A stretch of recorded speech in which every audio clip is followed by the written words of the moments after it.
வணக்கம் உழவன் மகடு நேயர்களே, கலைஞர் மு. கருணாநிதி அவர்கள் எழுதிய சாக்ரடீஸ் என்னும் நாடகத்தினை காண்போம். இது ஓரங்க நாடகம். இந்த ஓரங்க நாடகம் என்பது ஒரு கருத்தை, ஒரு தத்துவத்தை அல்லது ஒரு செய்தியை, ஒரு நிகழ்ச்சியை ஒரு சில காட்சிகளில் சொல்லி நடித்து முடிப்பது. அவ்வகையில் இந்த சாக்ரடீஸ் ஓரங்க நாடகம். இவர் கிரேக்க தத்துவ ஞானி, பிலாசபர் என்று சொல்லுவார்கள். மெய்யியலாளர், அதாவது the father of philosophers, Craig தத்துவ ஞானிகளின் தந்தை என்று போற்றப்படுபவர். அப்படிப்பட்டவரை நம்முடைய நாட்டின் பகுத்தறிவாளர் பெரியார் ஈவேராவை சாக்ரடீஸாக உருவகப்படுத்தி கலைஞர் மு. கருணாநிதி அவர்கள் எழுதிய ஓரங்க நாடகத்தினை சுவைப்பதற்கு முன் இந்த சாக்ரடீஸ் யார் என்பதனை சிறிது தெரிந்து கொள்வோம். ஏழ்மையில் பிறந்து வறுமையில் வளர்ந்தவர். சுமார் ஏறக்குறைய கிமு 469 2500 ஆண்டுகளுக்கு முன்பு பிறந்த மகத்தான மாபெரும் மனிதர், சிந்தனையாளர். அவ்வாறு அவர் பிறந்த நிலையில் வறுமையிலே வாழ்ந்தாலும் அவரிடம் அழிக்க முடியாத அறிவு ஊற்று வளர்ந்தது. அந்த வகையில் வாழ்வியல் கருத்துக்களை, நீதிகளை, வாழும் முறையினை உலகுக்கு எடுத்துச் சொல்லியவர். இவருடைய வாசகம் "உன்னையே நீ அறிவாய்" என்பது புகழ்பெற்ற வாசகம். பகுத்தறிவு என்பதுதான் இவர் போதனையின் அடிப்படை, இவர் கொள்கையின் அடிப்படை. 20ஆம் நூற்றாண்டின் பல சீர்திருத்தவாதிகளுக்கு இவரே அடிப்படையாக இருந்தவர். எதையும் அப்படியே நம்பிவிடாதே, ஏன் எதற்கு என கேள்வி கேள் என்று சிந்தனையை வளர்த்தவர், வலியுறுத்தியவர். மூடத்தனம், குருட்டு நம்பிக்கை என்பதை ஒழித்து அறிவார்ந்த சிந்தனை என்பதனை உலகத்திற்கு அளித்த அறிஞர் இவர். அதாவது ஒரு எடுத்துக்காட்டினை காண்போம். காலையிலும் மாலையிலும் தனக்கு ஓய்வு கிடைக்கும் நேரமெல்லாம் ஏதென்ஸ் நகருக்கு, கடைத்தெரு, சாலைகள் என மக்கள் கூடும் இடத்திற்கு எல்லாம் செல்வார். அங்கு அவர்கள் கவனத்தை ஈர்த்து அவர்களிடம் பேச்சு மூலம் தன் சிந்தனையை வெளிப்படுத்துவார். கிரேக்க நாட்டு இளைஞர்களிடையே ஓர் எழுச்சியை ஏற்படுத்தினார். இவருக்கும் இவர் பேச்சிற்கும் ஒரு ரசிகர் கூட்டமே, ஃபேன்ஸே உண்டு. அந்த வகையில் பகல் பொழுதில் கையில் விளக்கோடு செல்வார். கூட்டமுள்ள இடத்தில் எதையோ குனிந்து தேடுவது போல் கையில் விளக்குடன் நடிப்பார். வேடிக்கை பார்க்க ஒரு கூட்டம் வரும். "என்ன தேடுகிறீர்கள்?" என யாராவது கேட்பார். அப்பொழுது "மனிதர்களை தேடுகிறேன்" என்பார் சாக்ரடீஸ். மக்கள் புரியாது விழிக்க அவர்களிடம் பேசுவார், தன் கருத்தை விதைப்பார். இது இவர் பயன்படுத்திய யுக்திகளில் ஒன்று. இவரது நூல்கள் என எதுவும் இல்லை. எழுத படிக்க தெரியாதவர் என்றே இவரை கொள்ளலாம்.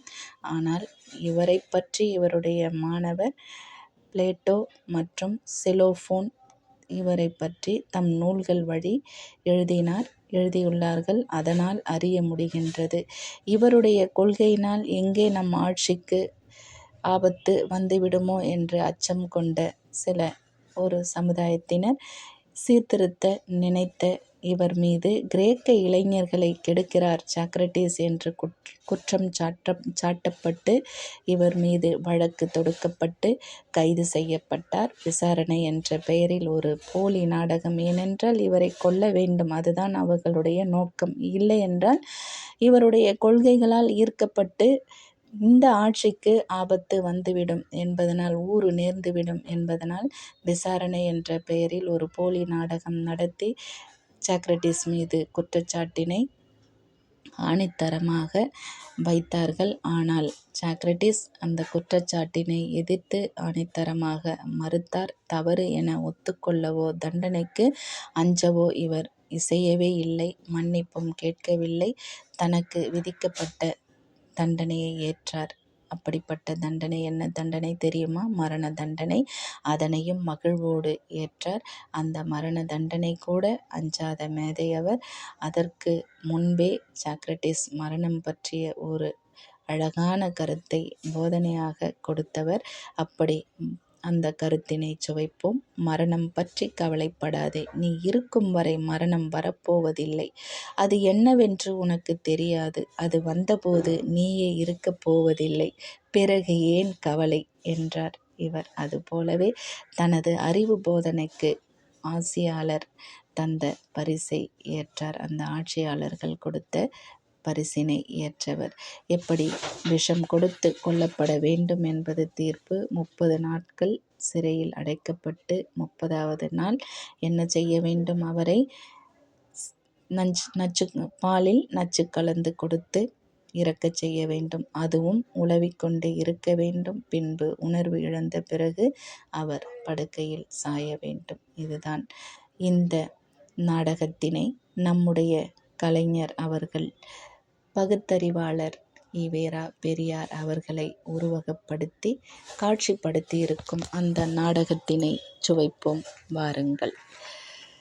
ராஜா ராணி என்னும் திரைப்படத்தில் இந்த சாக்ரட்டிஸ் ஓரங்க நாடகம் இடம்பெற்றிருக்கும். இப்பொழுது சாக்ரட்டிஸ் பேசுகின்றார். உன்னையே நீ அறிவாய், உன்னையே நீ அறிவாய். கிரேக்கத்தின் கீர்த்தி புவனம் அறியாததல்ல. அதற்காக இங்கே விழுந்திருக்கும் கீறல்களை மறைத்திட முயலுவது புண்ணுக்கு புணுகு தடவும் வேலையைப் போன்றது. அதனால் தான் தோழர்களே, சிந்திக்க கற்றுக்கொள்ளுங்கள் என்று சிரம் தாழ்த்தி உங்களை அழைக்கிறேன். அறிவு, அறிவு அகிலத்தின் எந்த மூலையில் இருந்தாலும் அதை தேடி பெறுவதற்காக உங்களை அழைக்கிறேன். உன்னையே நீ அறிவாய். இந்த உபதேசத்தின் உண்மைகளை உணர்வதற்காகத்தான் என் உயிரினும் இனியவர்களே உங்களை எல்லாம் அழைக்கிறேன். ஏற்றமிகு ஏதென்சு நகர எழில்மிக்க வாலிபர்களே, நாற்றமெடுத்த சமுதாயத்தில் நறுமணம் கமழ்விக்க இதோ சாக்ரட்டிஸ் அழைக்கிறேன். ஓடி வாருங்கள், ஓடி வாருங்கள். வீரம் விலை போகாது. விவேகம் துணைக்கு வராவிட்டால் தீட்டிய வாளும் தினவெடுத்த தோள்களிலே தூக்கிய ஈட்டியும் மட்டும் போதாது தீரர்களே. இதோ நான் தரும் அறிவாயுதத்தையும் ஏற்றுக்கொள்ளுங்கள். அறிவாயுதம், அறிவாயுதம் அகிலத்தின் அணையாத ஜோதி. அறிவாயுதமாம், அறிவாயுதம் அனைத்துலகம் அடிபணியும் அஸ்திரமாம். குமுறும் எரிமலை, கொந்தளிக்கும் கடல், இவைகளை விட பயங்கரமானவன் சாக்ரட்டிஸ். அவன் தரும் அறிவாயுதம் கிரேக்கத்திலே தயாராகுமானால் நாமெல்லாம் தலை தூக்கவே முடியாது. அனிட்டஸ், என்ன சொல்கிறீர் என்று மெலிட்டஸ் அனிட்டஸிடம் சொல்ல, அப்பொழுது அனிட்டஸ் சொல்கிறான். ஆம் மெலிட்டஸ், நாம் கீரிய கோட்டை தாண்டாத இந்த கிரேக்க மக்களுக்கு அந்த கிழவன் அறிவுக்கண் வழங்குவதற்குள் அவனை நாம் அழித்துவிட வேண்டும் என்று சொல்ல, மெலிட்டஸ் அப்பொழுது, ஆமாம், அதுதான் சரி. சாக்ரட்டிஸ், நீ கைது செய்யப்படுகிறாய் என்று சொல்ல, சாக்ரட்டிஸ் என்று வலிந்து இழுக்க, அப்பொழுது அனிட்டஸ், நாட்டிலே நடமாடக்கூடாத ஒரு ஆத்மா, ஜனநாயக அரசாங்கத்தை குறை கூறும் அந்த ஜந்து உடல் முழுதும் விஷம் கொண்டது. கேட்டார் பிணிக்கும் சொற்களால், கேளாரும் வேட்பமொழி வார்த்தைகளால் கேடு விளையும் கருத்துக்களை அள்ளி வழங்கி அரசாங்கத்துக்கு விரோதமாக, ஆண்டவனுக்கு விரோதமாக, சட்டத்துக்கு விரோதமாக இளைஞர்களை தூண்டிவிடும் இழிகுணக் கிழவன் என்று சாக்ரட்டிஸ் சொல்ல, அதற்கு அங்கே நீதிபதி வருகிறார். என்ன சிரிப்பு, என்ன காரணம் என்று கேட்க, ஒன்றுமில்லை தலைவா, ஒன்றுமில்லை. ஆத்திரத்திலே அனிட்டஸ் தன்னை மறந்து என்னை பார்த்து கிழவன் என்று கேலி செய்கிறான். கேலி செய்கிறான். அதை நினைத்தேன், சிரித்தேன். கடல் நுரை போல் நரைத்துவிட்ட தலை எனக்கும் அனிட்டஸுக்கும். இல்லையா சகோதரர்களே? என்ன அனிட்டஸ், உண்மைதானே? சாக்ரட்டிஸ், வழக்கும் விசாரணையும் உங்கள் இருவரின் தலையை பற்றியதல்ல, அதை ஞாபகப்படுத்த விரும்புகிறேன் என்றான் மெலிட்டஸ். அப்பொழுது நன்றி, மிகவும் நன்றி மெலிட்டஸ், மிகவும் நன்றி. ஆனால் ஒன்று, என்ஜான் உடம்புக்கு தலையே பிரதானம் என்பது போல் இந்த வழக்கிற்கும் தலைதான் பிரதானம். என் தலையிலே இருந்து சுடர்விட்டு கிளம்பும் அறிவு, அதை அழிக்க கவிஞனாகிய உன் தலையிலே இருந்து புறப்படும் அர்த்தமற்ற கற்பனைகள், அரசியல்வாதி அனிட்டஸின் தலையிலே இருந்து பீரிட்டெழும் அதிகார ஆணவம், இந்த மூன்றுக்கும் இடையே நடக்கும் மும்முனை போராட்டம். அதன் விளைவுதான் மெலிட்டஸ் இந்த வழக்கு. பார்த்தீர்களா, சட்டத்தையும் சபையையும் அவமதிக்கிறான். இப்படித்தான் இளைஞர்களை எல்லாம் கெடுத்தான் என்றான் மெலிட்டஸ். ஒரு கிழவன் எப்படியப்பா இளைஞர்களை கெடுக்க முடியும்? நான் என்ன வாலிபருக்கு வலை வீசும் விலைமாதா? பருவ விருந்தளிக்கும் பாவையா?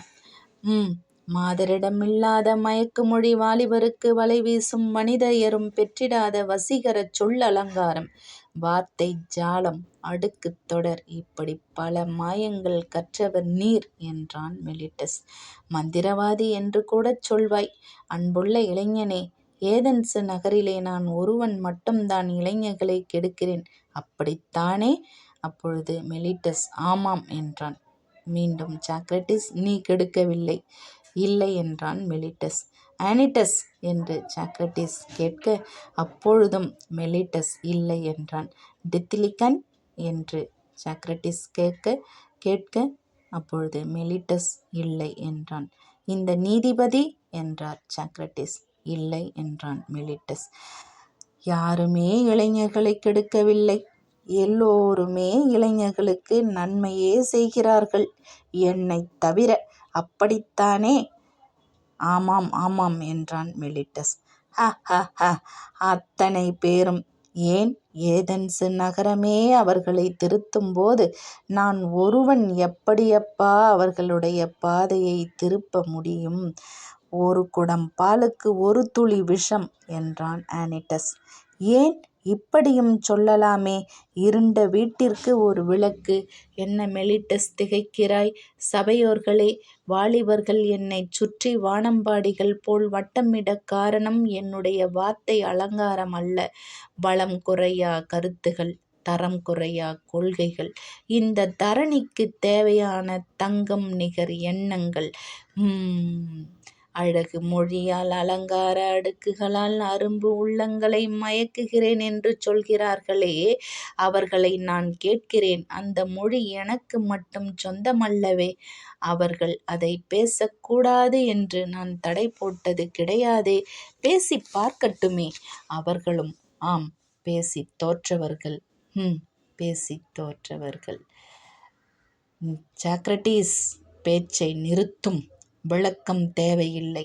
இந்த நீதிமன்றத்தின் அதிகப்படியான உறுப்பினர்களின் வாக்களிப்பின்படி நீர் விஷம் சாப்பிட்டு மரண தண்டனைக்கு ஆளாக வேண்டுமென்று தீர்ப்பளிக்கிறேன்.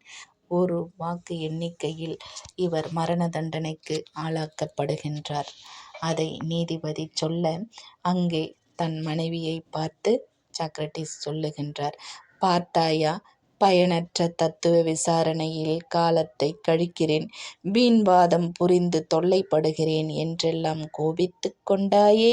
இப்போது பார், உனது கணவன் அகிலம் புகழும் வீரனாக, தேசம் புகழும் தியாகியாக மாறிவிட்டான்.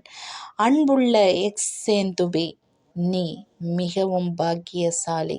பணபலம், படைபலம், அத்தனை பலத்தையும் எதிர்த்து நின்று யாருக்குமே பணியாத பெருமையோடு கடைசியாக விழிகளை மூடப்போகும் இந்த கர்ம வீரனுக்கு நீ மனைவி. ஹ ஹ ஹ ஹ என்று தன் மனைவி எக்ஸேந்துபியிடம் சொல்லுகின்றார். குழந்தைகளை ஜாக்கிரதையாக பார்த்துக்கொள். அவர்கள் பெரியவர்களாக மாறியதும் நேர்மை தவறி நடப்பார்களேயானால், நான் உங்களை திருத்த முயன்றது போலவே நீங்களும் அவர்களை திருத்த முயலுங்கள். நேரமாகிறது, காவலர்கள் கோபிப்பார்கள், நீ போய் வா என்று மனைவி எக்ஸேந்துவிடம் சொல்லி அனுப்பிவிட்டு, இப்பொழுது தன் நண்பனாகிய கிரிடோ, இவர்களை அனுப்பிவை கிரிடோ. உனக்கு தெரியும் அல்லவா, இன்றோடு 30 நாள் சிறைவாசம் முடிந்து நீதிமன்றத்தின் உத்தரவுப்படி விஷம் சாப்பிட்டு சாக வேண்டிய நாள் இதுதான். அப்பொழுது கிரிடோ, அருமை நண்பா என்று சொல்ல, அழாதே கிரிடோ, அதோ வந்துவிட்டது அமுதம். சிறைக்காவலா, இதை என்ன செய்ய வேண்டும்? முறைகளைச் சொல். பெரியவரே, விஷத்தை முழுதும் குடிக்க வேண்டும். பிறகு இங்குமங்குமாக நடந்து கொண்டே இருக்க வேண்டும். கால்கள் மரத்துப் போகும் வரையிலே அப்படியே நடக்க வேண்டும். பிறகு உட்காரலாம். கொஞ்சம் கொஞ்சமாக உடம்பு சில்லிட்டு கொண்டே வரும். பிறகு படுத்துவிட்டால் என்று சிறைக்காவலன் சொல்ல, ஆனந்தமான நித்திரை, கனவு மங்கையாலும் கலைக்க முடியாத நித்திரை. சிறைக்காவலா, கொடு இப்படி என்று சாக்ரட்டிஸ் நச்சுக்கோப்பையை வாங்க, கிரிடோ, நண்பா, சிறிது நேரம் பொறுத்துக்கூடச் சாப்பிடலாம். சிறைச்சாலையிலே அதற்கு அனுமதி உண்டு. கிரீடோ, கிரீடோ, உனக்கு மிக மிக அற்ப ஆசை கிரீடோ, மிக மிக அற்ப ஆசை. இந்த விஷத்தை நான் 2 நாழிகை கழித்து சாப்பிடுவதாக வைத்துக்கொள். அதற்குள் என் இருதயம் வெடித்து நான் இறந்துவிட்டால் பிறகு கிரேக்க நாட்டு நீதிமன்றத்தின் தண்டனையை யார் நிறைவேற்றுவது? புதிய சாக்ரட்டிஸா பிறந்து வரப்போகிறான்? கூடாது, கூடாது. இப்போதே சாப்பிட்டு விடுகிறேன் கிரீடோ. இந்த விஷம் அழிக்கப் போவது என்னை அல்ல, இந்த உடலைத்தான். ஏதென்ஸின் எழுச்சிமிக்க சிங்கமே, எங்கள் தங்கமே, கிரேக்கப் பெரியாரே, உம்மையும் எம்மையும் இந்த விஷம் பிரிக்கப் போகிறதா? ஐயகோ, நினைக்கவே நெஞ்சு நடுங்குகிறதே. நண்பா, எனக்கு கடைசியாக ஏதாவது சொல். புதிதாக என்ன சொல்லப் போகிறேன்? உன்னையே நீ எண்ணிப்பார். எதையும், எதற்காக, ஏன், எப்படி என்று கேள். அப்படி கேட்டால்தான் இந்தச் சிலை வடிக்கும் சிற்பி சிந்தனை சிற்பியாக மாறினேன். அவர் சொன்னார், இவர் சொன்னார் என்று நம்பி அறிவிழந்து தடுமாற்றம் அடைய வேண்டாம். எவர் சொன்னாலும், சொன்ன சொல்லானாலும் அதனை உந்தன் இயல்பான பகுத்தறிவால் எண்ணிப்பார். எவர் சொன்ன சொல்லானாலும் அதனை உந்தன் இயல்பான பகுத்தறிவால் எண்ணிப் பார்ப்பாய். அதைத்தான் உனக்கும் இந்த நாட்டுக்கும் நான் சொல்ல விரும்புவது. விஷம் அழைக்கிறது என்னை. இந்தக் கிழவன் கிரேக்க நாட்டு இளைஞர்களை கெடுத்ததாக யாராவது உண்மையாக உளமாக நம்பினால் அவர்கள் என்னை மன்னிக்கட்டும், அவர்கள் என்னை மன்னிக்கட்டும். வருகிறேன். வணக்கம். ஏ ஜெகமே, சிந்திக்கத் தவறாதே. உன்னையே நீ அறிவாய், உன்னையே நீ அறிவாய். வருகிறேன். தொடர்ந்து கடப்பாட்டில் உங்கள் உழவன் மகடு முனைவர் சாரதா.